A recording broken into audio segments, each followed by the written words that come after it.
بسم الله والصلاة والسلام على رسول الله. هنشوف مع بعض في الفيديو ده أفضل تقسيمة ممكن نعملها للدور المتكرر للقطع 209 متر إسكان اجتماعي. التقسيمة اللي أغلب الناس بتعملها اللي هي التقسيمة بتاعة الجهاز، بتكون عبارة عن ريسبشن 3 قطع، حمام صغير، مطبخ صغير، 3 نوم. أما التقسيمة اللي احنا عملناها في الموقع ده فهي عبارة عن ريسبشن 3 قطع، بس عملنا 2 حمام رئيسي مع حمام للغرفة الماستر ومطبخ كبير و3 نوم كبار، ومفيش ركب عمدان في غرف النوم، واستغلينا كل سنتي موجود في المساحة في الشقة زي ما هنوريكم في الفيديو كده.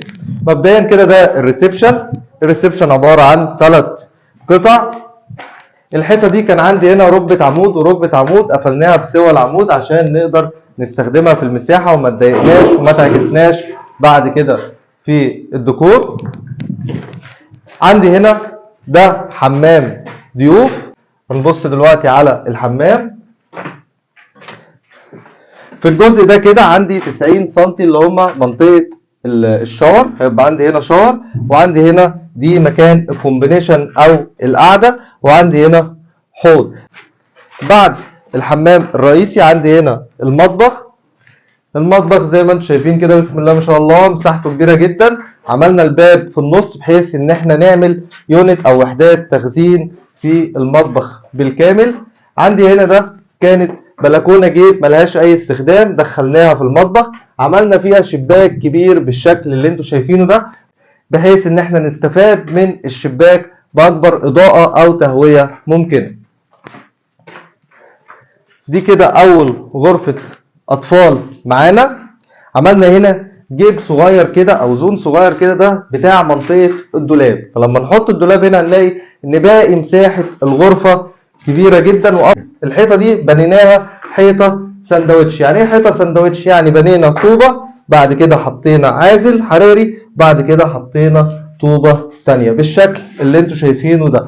بالطريقة دي كده اصبحت الأوضة دي معزولة عزل حراري وعزل صوتي، وما فيهاش اي ركب عمدان. صور كده الحيطه زي ما انتم شايفين ما فيهاش اي ركب عمدان، فما هتعكسش ابدا الفرش معانا. هنبص كده على غرفه الاطفال الثانيه.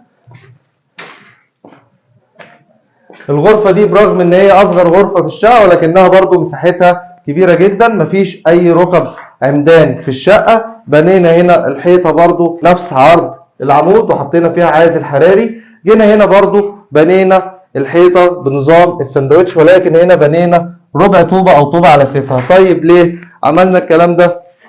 لان ده جزء كابولي بروز بعد العمود. لو بنينا الحيطه على طوبه كامله وارد جدا الناس اللي صممت او نفذت السقف ده ما يكونوش حاطين في اعتبارهم او حساباتهم ان المنطقه دي هتشيل طوبتين جنب بعض. عشان كده بنينا الطوبه دي على سيفها بحيث ان احنا نستفاد باكبر قدر من المساحه، وفي نفس الوقت نخفف الاحمال على جزء الكابولي او البلكونه. زي ما انتم شايفين هنا عندي النص طوبه بره، بعد كده لوح العزل الفوم الازرق ينزل معايا صوت وحراره، بعد كده الطوبه اللي على سيفها. هنشوف دلوقتي الغرفه الاخيره او الغرفه الماستر.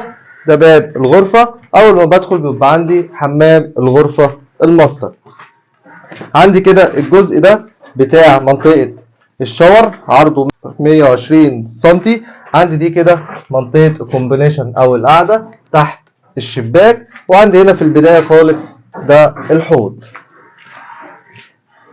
دي كده الغرفه الماستر. هيبقى عندي هنا الدولاب، وعندي هنا السرير، والحيطه دي قفلناها برضو بعرض العمود لان هنا هيبقى فيه تسريحه، وبرضو عزلنا الحيطه الخارجيه للغرفه دي، وبرضو استخدمنا الربع طوبه عشان نخفف احمال نستفاد باكبر قدر من المساحه. الجنب ده كله بنينا الحيطه برضو بعرض العمود وحطينا عازل معانا فوم ازرق يعزل صوت يعزل حراره، وفي نفس الوقت مفيش اي ركب في العمدان. وبكده نكون استغلينا كل مساحه الشقه وما هدرناش اي مساحه فيها. بس الكلام ده عشان نعمله رسمنا 2D للشقه، فرشنا الشقه بناء على احتياجات وطلبات العميل، وبعد كده نفذنا بند المباني بالشكل اللي انتم شايفينه ده.